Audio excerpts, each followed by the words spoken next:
මේ වෙන විට කොවිඩ් සම්බන්ධයෙන් ශ්‍රී ලංකාවේ පාලන තත්ත්වය සම්බන්ධයෙන් අවධානය වැඩි වෙමින් පවතිනවා. මොකද මේ වෙන විට අපි දකිනවා දිනපතා කොවිඩ් රෝගීන් 500ක් 600ක් අලුතෙන් හම්බ වෙන තත්ත්වයක් ඇති වෙලා තියෙනවා. ඒ වගේම සෞඛ්‍ය අමාත්‍යාංශය ඇතුළු අනිකුත් ආයතන කොවිඩ් මර්ධන වැඩපිළිවෙල තවදුරටත් දිගින් දිගටම කරගෙන යන ගමන් මේ මර්ධන වැඩපිළිවෙල නැත්නම් පාලනය කිරීමේ වැඩපිළිවෙල තීව්‍ර කරමින් පවතිනවා. ඊට අමතරව රජයක් විදිහට උත්සාහ ගන්නවා රට ක්‍රමක්‍රමයෙන් විවෘත කිරීමට. රටේ සාමාන්‍ය වැඩ කටයුතු හැකි උපරිම මට්ටමකට ගැනීම සඳහා විවිධ උත්සාහයන් ගන්නවා.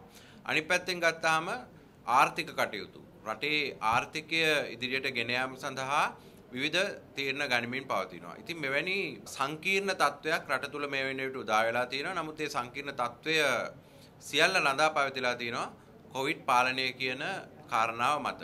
ඒ නිසා රටේ ජනතාවගේ දැඩි අවධානයක් යොමු වෙලා තියෙනවා මේ සම්බන්ධයෙන්. මොකද ජනතාව යම් යම් කරුණු සම්බන්ධයෙන් වික්ෂිප්තභාවයක් ඇති වෙලා තියෙන බව පෙනී යනවා සාමාන්‍ය ජනතාවත් සමග කටයුතු කරනකොට. මොකද යම් යම් කරුණු සම්බන්ධයෙන් ජනතාව තුළ පවතිනා වූ අපහැදිලිභාවය අපිට යම් යම් තැන්වලදී පේන්න තියෙනවා. ඉතින් ඒක නිසා අපි මීට වඩා ජනතාව දැනුවත් කිරීම ඉතාමත් වැදගත් මේ කොවිඩ් පාලනයේදී. මොකද එහෙම නැති වුණොත් මේක අපි දන්නවා පැහැදිලි ලෙසම මේක ප්‍රජාව සම්බන්ධ රෝගී තත්ත්වයක්. මේක ප්‍රජා රෝගයක්, ප්‍රජාව මත පැතිරී යන රෝගයක්. ඉතින් ඒ වගේ වෙලාවකදී ප්‍රජා සහයෝගය නැතුව කිසිම ආකාරයකට මෙවැනි බෝ වෙන රෝගයක්, ප්‍රජාව මත පැතිරී යන රෝගයක් පාලනය කළ නොහැකියි. ඒ නිසා මේ මූලික સિદ્ધාන්තය පදනම් කරගත්තාම කියන්න තියෙන කාරණේ තමයි මේකට පැහැදිලිවම ජනතාවගේ අවබෝධය වැදගත්, ඒ වගේම ජනතාවගේ සහයෝගය වැදගත්. මේක සෞඛ්‍ය අංශයට හෝ ආරක්ෂක අංශයට පමණක් පාලනය කළ හැකි රෝගයක් නෙවෙයි. ඒ වගේම අපි දන්නවා මේ වෙන විට එන්නත් ගැන කතා වෙනවා. ඒ වගේම විවිධාකාරී ප්‍රතිකාර ක්‍රමවේද ගැන කතා වෙනවා.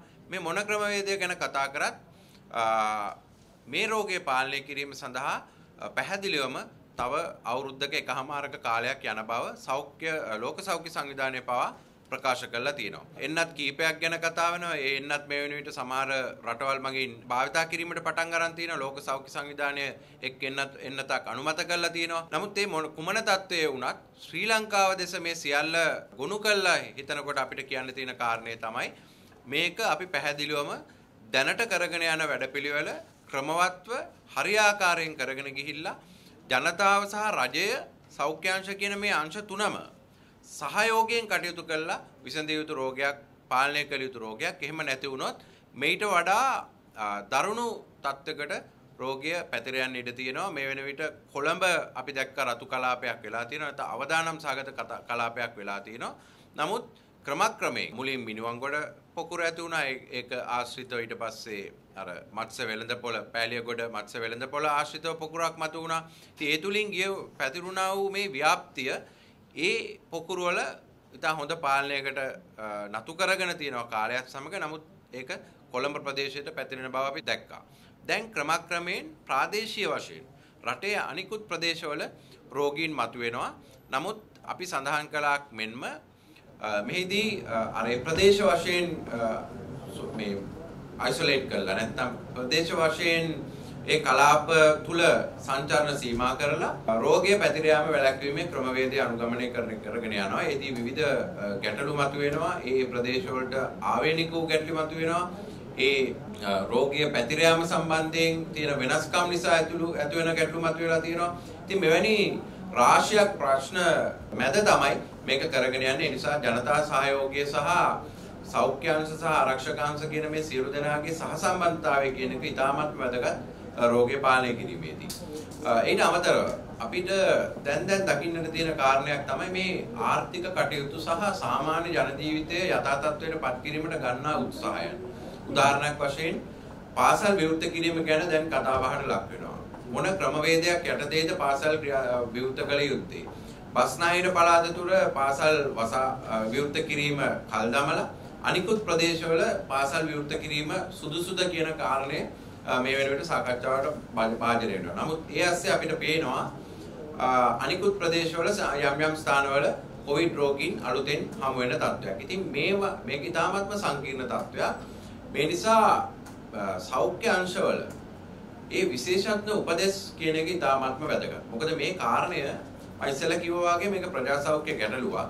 ප්‍රජා සෞඛ්‍ය ගැටලුව තුල තියෙනවා විද්‍යාත්මක පසුබිම. ඕනිම ප්‍රජා සෞඛ්‍ය රෝගයක ප්‍රබල විද්‍යාත්මක පසුබිමක් තියෙනවා. ප්‍රජා සෞඛ්‍ය ගැටලුවක් විසඳීමේ විද්‍යාත්මක ක්‍රමවේදයක් තියෙනවා. ඒ ක්‍රමවේදය රටින් රටට සුවිශේෂිත. ඒ රටේ පවතිනා වූ සංස්කෘතික කාරණා, ඒ රටේ පවතිනා වූ පරිපාලන ක්‍රමවේදයන්, ජනතාවගේ භූමිය තුල විසිර පවතින ආකාරය, ඔවුන්ගේ ක්‍රියාකාරකම් මේ ආදී වූ විවිධ කාරණා, දේශෝලික කාරණා පව බලපානවා සමාජය තුල ව්‍යාප්ත වන්නා වූ රෝගයක් පාලනය කිරීමේදී. ඒ නිසා අපිට සිද්ධ වෙනවා ලෝකයේ පවතිනා වූ විද්‍යාත්මක කරුණු, ලෝක සෞඛ්‍ය සංවිධානය දෙන්නා වූ උපදෙස් කියන මේ සියල්ලම අපේ රටේ සිටින විශේෂඥයන්ගේ, වෛද්‍යවරුන්ගේ සහ අනිකුත් විශේෂඥයන්ගේ අදහස් සමග කැටි කරලා ඒක රටට ගැලපෙන ආකාරයට හදාගන්න කියලා. ඉතින් ඒක අපි කළ යුතුයි. ඒකට අපි ලෝක උදාහරණ ගන්නවා තමයි. ලෝකයේ තියෙනා වූ දත්තතා සාධක අපිට ආදේශ කරගන්නවා තමයි. නමුත් ඒවා වෙනස් කරලා අපේ රටට ගැලපෙන ආකාරයට කටයුතු සලසා ගත යුතුයි. එහෙම නැති වුණොත් අපිට එංගලන්තය මෙහෙම කරේ, ඇමරිකාව මෙහෙම කරේ, නවසීලන්තය මෙහෙම කරේ, සිංගප්පූරුව මෙහෙම කරේ කියලා ඒ ක්‍රමවේදයෙන් මෙහෙට ඇතුළත් කරන්න ගියොත් අන්න එතෙන්දී ගැටලු ඇති වෙන්න පුළුවන්. ඒ නිසා අපි දකින දේ තමයි රටට උචිත ආකාරයේ ක්‍රමවේදයක් සකසා ගත යුතුයි.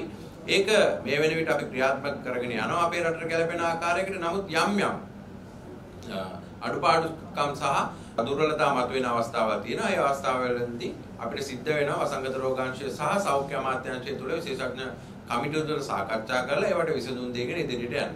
ඒතකොට ජනතාවගෙන් අපි බලාපොරොත්තු වෙන දේ තමයි පටු කාරණා ගැන බලන්නේ නැතුව නැත්තම් තමුන්ට ආවේනික වූ එදිනදා ජීවිතයට බලපාන්නා වූ කාරණා දිහා විතරක් බලන්නේ නැතුව ඒකේ තියෙන විද්‍යාත්මක පදනම සහ විශේෂඥ උපදෙස් වල තියෙන වටිනාකම අවබෝධ කරගෙන සෞඛ්‍ය අංශ වලට සහ මේක පාලනය කිරීමට මැදිහත් වෙලා ඉන්න ආරක්ෂක අංශ වලට අවශ්‍ය සහයෝගය ලබා දීලා සෞඛ්‍ය අංශ කෙරේ විශ්වාසය පළ කරලා ඒ විශ්වාසය රැකලා කටයුතු කරලා මේකට උදව් කරන්න ඕනේ. මොකද අවසානයේදී මේක ජනතාව මත පැතිර යන රෝගයක්.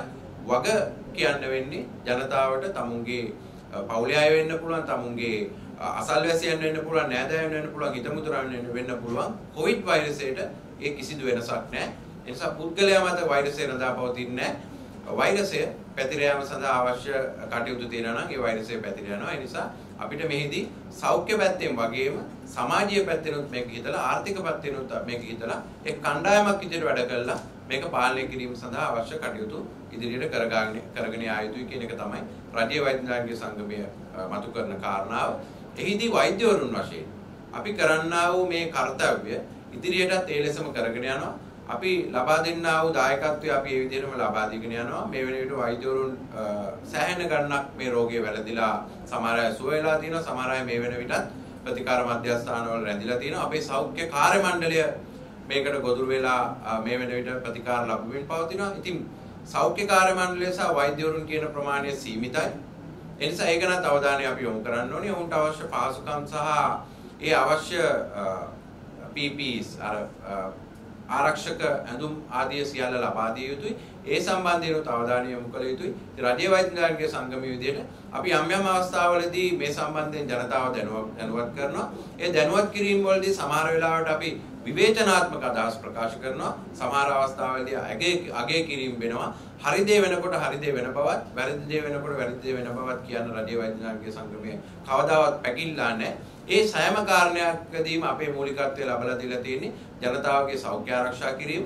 ඒ ආරක්ෂා කිරීම වෙනුවෙන් මේ සියලුම වෛද්‍යවරුන් තමුන්ගේ කැපකිරීම කරන ගම රජයේ වෛද්‍යවරුන්ගේ සංගමය අපේ මේ අනන්‍යතාවය අපි ස්වාධීනත්වය ආරක්ෂා කරගනිමින් ඉදිරියටත් ඒ කටයුතු සිදු කරන බව තමයි අපිට කියන්නේ. වස්තුමනි මේනෝට අපි දැක්කා ශ්‍රී ලංකා වෛද්‍ය සංගමය කියන සංගමයකින් ආදාහනය සම්බන්ධයෙන් සහ භූමිදාන සම්බන්ධයෙන් අපිට ප්‍රකාශ රජයේ වෛද්‍ය විද්‍යාලය සංගමයේ මත මොකක්ද කියන්නේ? පැහැදිලිවම මුලින්ම කියන්න ඕනි කාරණය තමයි රජයේ වෛද්‍ය විද්‍යාලය සංගමය සහ ශ්‍රී ලංකා වෛද්‍ය සංගමය කියන දෙකක්. අපි GMO එක SLMA. ඒතකොට GMO එක රජයේ වෛද්‍ය විද්‍යාලය සංගමය දිගින් දිගටම කොවිඩ් මර්ධන වැඩපිළිවෙල සම්බන්ධයෙන් සක්‍රීයව දායක වූ කණ්ඩායමක්. අපි ඒ දායකත්වය ඉදිරියට ලබා දෙන ඒ වගේම ශ්‍රී ලංකා වෛද්‍ය සංගමය SLMA එකත් මේ කාරණේදී යම් අවස්ථාවලදී තමුන්ගේ දායකත්වය ලබා දුන්න බව අපි දුටුවා. එතකොට ශ්‍රී ලංකා වෛද්‍ය සංගමය ඉදිරිපත් කරලා තියෙන ඔවුන්ගේ මතයක්. ඒකට රජයේ වෛද්‍ය නිලධාරීන්ගේ සංගමේ කිසිදු සම්බන්ධයක් නැහැ. ඒක ඔවුන් ස්වාධීනව ඔවුන්ගේ මතයක් විදිහට ඉදිරිපත් කරපු කාරණයක්. ඒ කාරණාව තුළ විද්‍යාත්මක තියෙන තහවුරු කිරීම කතරම් දුරට සාධාරණද කියන එක ඒ සංගමය විසින් වගකීමක් පාර අරගෙන ඉදිරිපත් කළ යුතුයි. ඒ ප්‍රකාශන සම්බන්ධයෙන් අපිට වගකීමක් නැති වුණත් රජයේ වෛද්‍ය නිලධාරීන්ගේ සංගමය සෑම විටම කියන්නේ මේ කොවිඩ් කියන වසංගතය ලෝකයට අලුත් වසංගතයක්. වෛරසයේ හැසිරීම සහ ව්‍යුහය සම්බන්ධයෙන් තවම විද්‍යාත්මකව හොයාගත යුතු නැත්නම් අධ්‍යයනය කළ යුතු කාරණා රාශියක් තියෙනවා. අපිට තියෙනා වූ දත්ත ඉතාමත්ම සීමිතයි. ඒ දත්තවල කාලය ඉතාමත්ම කෙටි කාලයක් තුළ ලැබුණා වූ දත්ත තියෙන්නේ. ඒ නිසා අපි මේ කොවිඩ් වසංගතය සම්බන්ධයෙන් තීරණ ගැනීමේදී සහ අදහස් ප්‍රකාශ කිරීමේදී ඉතාමත්ම ප්‍රවේශම් විය යුතුයි. පළමු කාරණාව විය යුත්තේ ජනතාවගේ සෞඛ්‍ය ආරක්ෂාව කියන එක තමයි රජයේ වෛද්‍ය නිලධාරීන්ගේ සංගමය විශ්වාස කරන කාරණා. ඒ වගේම මේ කාර්ය නිසා දෙන තීරණය මොකක් වුණත් හරි තීරණයක් ලබා දිය යුතුයි කියන තැන තමයි අපි. වෛද්‍යතුමා දැන් මේ වෙද්දී මේ කොරෝනා වෛරසය සඳහා 100%ක් නිවැරදි එන්නතකුත් තාම හොයාගෙන නැහැ. සහ වෛරසය පිළිබඳව 100%ක් නිවැරදි මතයක නැහැ. දැන් මේ වෙලේ තත්ත්වයක් උඩදී දැන් අපේ රටේ දැන් මේ කොරෝනා මරණ ආදාහනය කරනවද දුම්රාණය කරනවද කියන එක දැන් මේ වෙද්දී දේශපාලන ප්‍රශ්නයක් බවට රටේ පත් කරගෙන තිබුණා. මේ වෙන්නේ අර්බුද අවස්ථාවක් නිරන්තරව පත් වීම සම්බන්ධයෙන් ඔබතුමාලා වෛද්‍යවරු විදිහට මොකක්ද හිතන්නේ? දේශපාලන පටලවා ගැනීම සම්බන්ධයෙන් අපිට වගකීමක් ගන්න බෑ. දේශපාලඥයන් කරගන්නා වූ පැටලීම් සම්බන්ධයෙන් අපිට ඉතිහාසයක් තියෙනවා. මේ ඉතිහාසය පුරා දේශපාලඥයන් කරේ පටලවා ගන්න එක. ඒකට අපිට ඇත්තටම කියන්න දෙයක් නැහැ. ওই පටලවා ගැනීම අපිට බලාපොරොත්තු වෙන්න බෑ නුදුරු අනාගතයේදී වෙනස් වෙයි කියලා.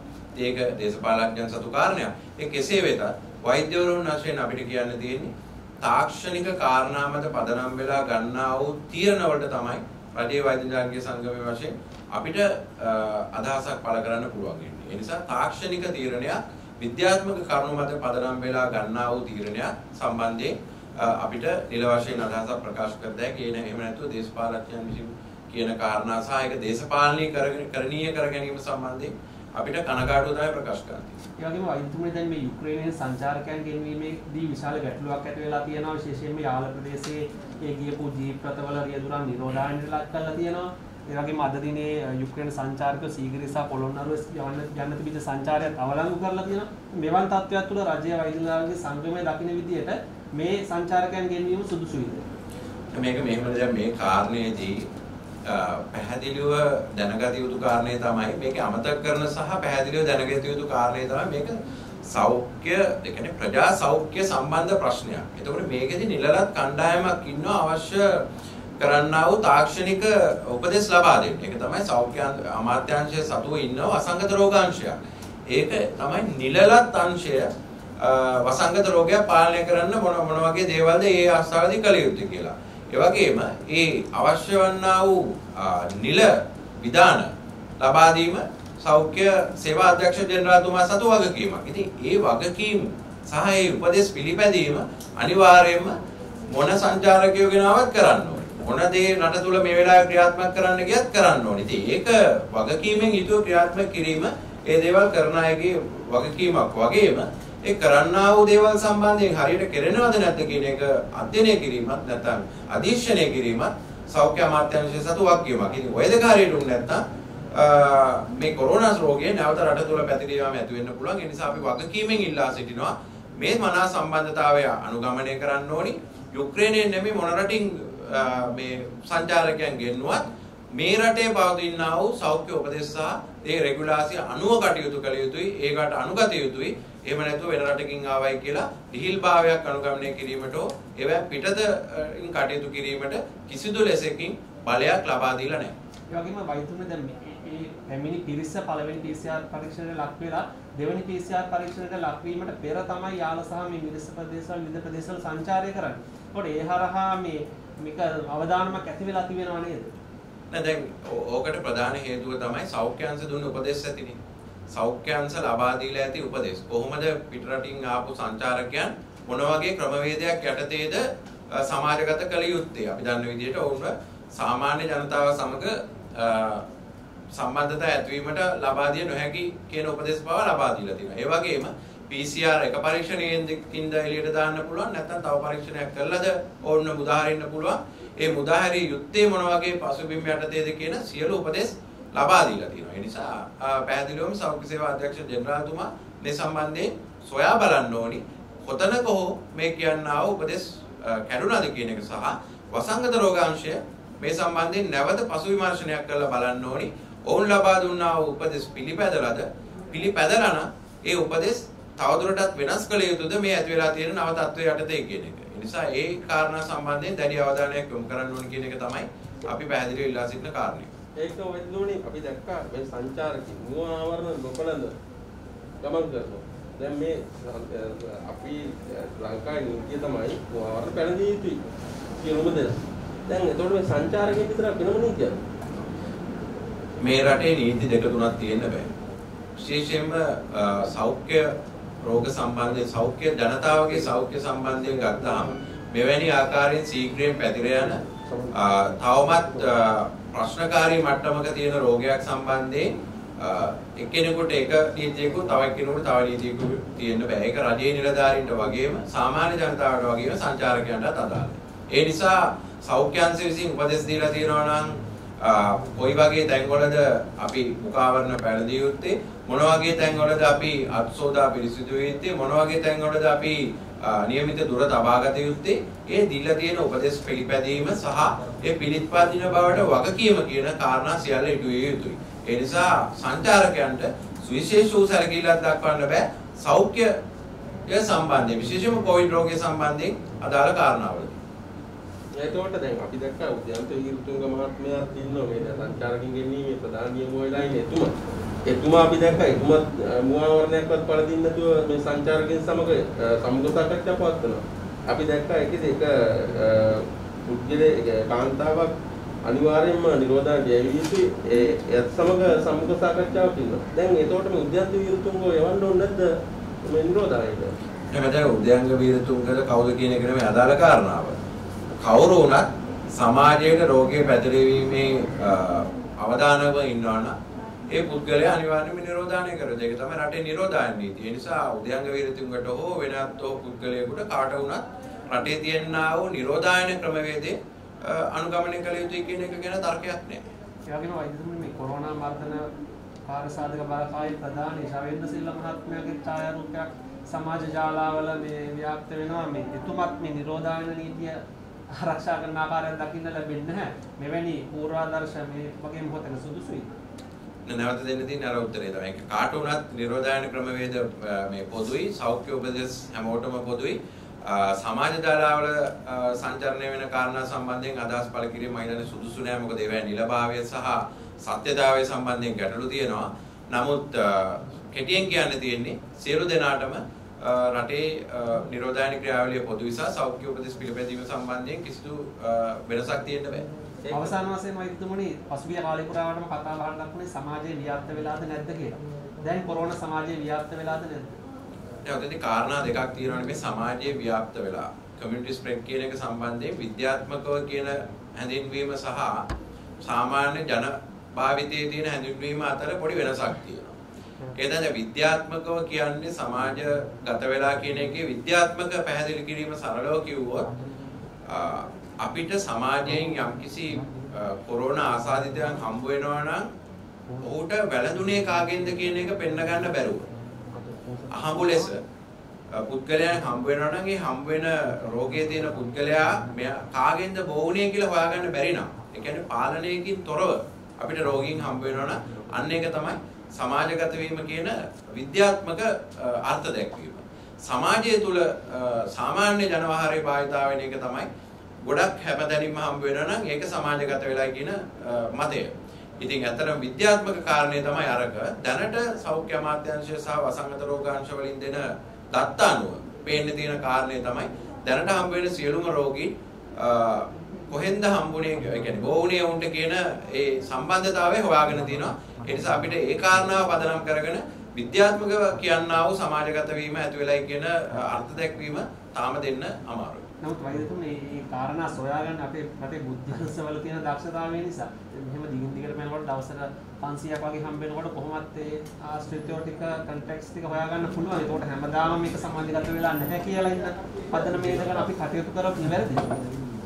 නෑ මෙහෙමයි. ඔක යුද හමුදා ඒ කියන්නේ බුද්ධාංශ මගින් නෙමෙයි මේ තීරණය ගන්නෙ. සමාජගත වීම කියන අර්ථ දැක්වීම විද්‍යාත්මක කරන්නේ සමාජ රෝගාංශ. මම කිව්වේ වසංගත රෝගාංශය. සෞඛ්‍ය අමාත්‍යාංශයේ තියෙන වසංගත රෝගාංශය. එතකොට වසංගත රෝගාංශය තීරණය කරනවා මේක කන්ටැක්ට් එක දැන් ඔයා කියන විදිහට හොයාගෙන ගියොත් ඔය කොහෙන් කන්ටැක්ට් එකක් හොයන්න පුළුවන්. එහෙම නෙමෙයි මේක. ඊට වඩා විද්‍යාත්මක වූ ක්‍රමවේදයක් තියෙනවා සමාජගත වීම කියන එක අර්ථ දැක්වීමේ. ඒක නිසා අපි මේ වෙලාවේදී තාක්ෂණික අතින් විශේෂයෙන් දැනුම තියෙන්නේ වසංගත රෝගාංශයට. ඒ නිසා වසංගත රෝගාංශයේ අර්ථ දැක්වීම විශ්වාස කරලා කටයුතු කිරීම ඉතාමත් වැදගත්. දැන් ඒක වෛද්‍යතුමනි මම මෙහෙම කියන්නම්. දැන් අපි දකිනවා මේනකොට අහම් පරීක්ෂණ කරනවා ගාල් මෝදුර පිටියේ. එතකොට මේ ගාල් මෝදුර පිටියේ කරන අහම් පරීක්ෂණ වලින් 100ක් කළොත් 10ක් හම්බෙන්න තත්ත්වයට දැන්පත් වෙලා තියෙනවා. ඒක සමාජගත වීම නෙමෙයිද එතකොට? නැවත කියන්න තියෙන්නේ. මේගොල්ලෝ කොහෙන් ඒකේ සම්බන්ධය ඉදිරිපත් කරනවා. ඒක කරන්නේ අහම් පරීක්ෂණ නෙමෙයි. දැන් ඒතකොට තනින් කරන අහම් පරීක්ෂණ පාස් කරලා යන කට්ටිය අහම් පරීක්ෂණ. දැන් කන්ටැක්ට්ස් වල නෙමෙයි මේ කරන්නේ. මේ අහම් පරීක්ෂණ කරන්නේ. ඒතකොට මේ සමාජය තුළ තමයි දැන් අර්ථ දැක්වීම අනුව අහඹු ලෙස සිදු කරන්නා වූ සොයා ගැනීම තුළට සම්බන්ධතාවයක් නැත්තම් තමයි ඒක සමාජගත වීම කියන එක අර්ථ දැක්වීම. අපිට අර්ථ දැක්වීම දරදා පවතින දෙයක් විද්‍යාත්මක අර්ථ දැක්වීමක් නිසා. ඒ නිසා ඔය අහඹු ලෙස හම්බ වෙන අය කාගේ හෝ රෝගියෙකුගේ සම්බන්ධතාවයක් නිසා ඔය අර්ථ දැක්වීමට තාම අපිට යොමු කරන්න බෑ. මොකද මේක ජාත්‍යන්තරව පිළිගත් අර්ථ දැක්වීමක්. ජාත්‍යන්තරව අර්ථ දක්වපු ක්‍රමවේදයක් ලෝක සෞඛ්‍ය සංවිධානය විසින් ඉදිරිපත් කරපු අර්ථ දැක්වීම එක. ඉතින් අපිට රටක් වශයෙන් සිද්ධ වෙනවා ඒ ජාත්‍යන්තර අර්ථ දැක්වීම තුළ කටයුතු කරන්න. ඒ කියන්නේ ලංකාවේ කොහොම හම්බුණත් තම සමාජගත වෙනවනේ. ඒ කියන්නේ මේක වෛද්‍යතුමනි අවසාන වශයෙන් සමාජ ජාලවල කතා බහට ලක් වෙන අවසානයේ මේක වූහාන් පොකුර විතරයි. ඒක සම්බන්ධයෙන් වසංගත රෝගාංශයත් එක්ක ප්‍රබල සාකච්ඡාවකට අපිට යොමු වෙන්න වෙනවා. මොකද නෑ වෛද්‍යතුමනි අපි අදහස් කරන්නේ අර සමාජගත වීම කියන කාරණාවේදී අපි කටයුතු කළ යුතු ආකාරය සහ එසේ නොවන අවස්ථාවේදී කටයුතු කළ ආකාරය පිළිබඳව මේ ජනතාව එතකොට ඒක හොඳ ප්‍රශ්නයක්. ඒක හොඳ ප්‍රශ්නයක්. මොකද දන්නවද? ඇත්ත වශයෙන්ම කිව්වොත් අපිට වැදගත් මේක සමාජගත වෙලාද නැද්ද කියන කාරණාවට වඩා අපි කොහොමද මේක බෝවීමෙන් වැළකෙන්නේ අපි පුද්ගලයන් වශයෙන් සහ අපෙන් තව කෙනෙකුට බෝවීම වළක්වා ගන්නේ කොහොමද කියන කාරණා දෙක සම්බන්ධයෙන් දැඩි අවධානයක් යොමු කරනවා. ඒතකොට අපෙන් බෝ වෙන එක වළක්වන ක්‍රම. මම කොරෝනා රෝගියෙක් නා. මගෙන් කොහොමද අනිත් අයට රෝගය වැළැක්වීම සඳහා කටයුතු කළ යුත්තේ කියන එක පැහැදිලිව මම මෙතන විස්තර කරන්න යන්නේ සෞඛ්‍ය අමාත්‍යාංශයේ පැහැදිලි උපදෙස් මේ වෙනකොට රට තුළට නිකුත් කරලා තියෙනවා. ඒක අනුගමනය කිරීම ජනතා යුතුකමක්. අනිත් පැත්තට තමුන්ට බෝන කරගෙන සිටීම සඳහා ඒ සෞඛ්‍ය පුරුදු අනුගමනය කළ යුතුයි. ඊට අමතරව ප්‍රතිශක්තිකරණය තමුන් තුළ තියන්නා වූ ප්‍රතිශක්තිය වැඩි කිරීම සඳහා අවශ්‍ය කටයුතු කරන්න ඕනි. නිවැරදි සෞඛ්‍ය උපදෙස් පිළිපදින ගමන් හොඳ ආහාර ගැනීම, හොඳට වතුර බීම, හොඳ නිින්දක් ගැනීම වැනි තමුන්ගේ ප්‍රතිශක්තිය ඇඟ තුළ තියෙන ප්‍රතිශක්තිය වැඩි කිරීමට අවශ්‍ය කටයුතු සෑම දිනෙකම වගකීමෙන් ඉටු කළ යුතුයි කියන එක තමයි අපි දකින කාරණේ. සමාජගත වූවද නැද්ද කියන කාරණයට වඩා ඒක ඉස්මතු කරලා දක්වන්න අපි කැමතියි. ඒකම මේ වෙද්දී මේ විශේෂයෙන් කොළඹ දක්වති මුලින්ම ආසාදයට වතුන ස්ථාන වලින් ඒ වගේ මානසික මනෝස්ථාන මුලින්ම ආකට ඒ වගේ දැන් නැවතත් රෝගී මතුවෙමින් තියෙනවා.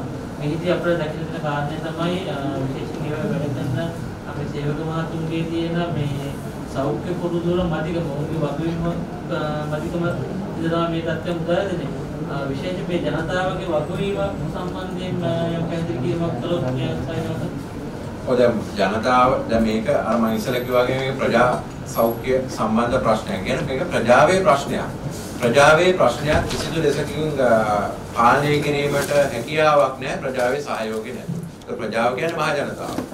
එතකොට මහ ජනතාව මේ උපදෙස් නිසි ලෙස පිළිපැදලා ඒවා ආරක්ෂා කරලා කටයුතු කරේ නැත්නම් මේක අපි ඔය කියන විදිහට තනින් මතුවේවි නැවත නැවතත් එකම තැනින් මතුවේවි මේක ඉවරයක් නැති වෙවි. ඒ නිසා ජනතාව ඉතාමත්ම වගකීමෙන් කටයුතු කිරීම වැදගත් කියන එක තමයි රාජ්‍ය වෛද්‍යලාංගික සංගමයේ මුල ඉඳන්ම කිව්වේ. අපි ඔය පාලනය කරන ඒ සම්බන්ධයෙන් තීන්දුව තීරණ ගන්න අංශ වලට පවා නිතර ඉල්ලපු කාරණයක් තමයි මේක සම්බන්ධයෙන් ජනතාව ශක්තිමත් කරන්න. ජනතාව කියන්නේ මේ කමියුනිටි එක එම්පවර් කරන එක.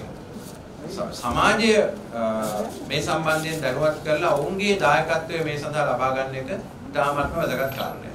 ඒක මේ අපි දැක්කම අද ලංකාවේ ප්‍රධාන දිගස්තරයේ කොරෝනා රෝගය හොරසහතකින් දුබයි කරලා. හොරසහතකින් මේ කියන්නේ කොරෝනා ආසාදිතේ හොරසහතකින් දුබයි කරලා හොර වෛද්‍ය සාධ්‍ය ලබා දෙනවා. ඇත්තටම මෙහෙම කරන්න මේ වසංගත රෝගයේ දැනුවද? මේවනේ හොර සාධිකයක් කියන්නේ PCR පරීක්ෂණය වැරදි විදිහට කියලාද කියන්නේ? ඔව්. හොරට දෙනවා. යා කොරෝනා ආසාදිතේ. ඔව්. යා ඊට පස්සේ වෙනම වෛද්‍ය සාධ්‍යයක් ඉදිරිපත් කළා. දැන් මේ රට තුල කොරෝනා පනතක් තියෙනවා. කොරෝනා වසංගත රෝග සම්බන්ධයෙන් කටයුතු කළ යුතු ආකාරය සම්බන්ධයෙන් පනතක් තියෙනවා. ඒ වගේම විශේෂයෙන් නිකුත් කරපු විධිවිධාන තියෙනවා ගැසට් කරලා රටේ නීතිය යටතේ. ඒ නිසා යම්කිසි කෙනෙක් මේ රෝගය සම්බන්ධයෙන් මේ කියන්නා වූ නීති සහ රෙගුලාසි වලට පිටින් කටයුතු කරනවා නම් දැඩිව නීතිය ක්‍රියාත්මක කළ යුතුයි කියන එක තමයි රාජ්‍ය වෛද්‍යලාංගික සංගමය කියන්නේ. විශේෂයෙන්ම හොර සහතික හෝ වෙන යම් කටයුත්තක් කරනවා නම් ඒක රටේ සාමාන්‍ය නීතියට වගේම නිරෝධායන නීතියටත් විරුද්ධයි. ඒ නිසා මේ අවශ්‍ය නීතිමය කටයුතු කළා මෙවැනි කටයුතු වළක්වන්න වහාම පියවර ගත යුතුයි කියන තැන තමයි අපි ඉන්නේ.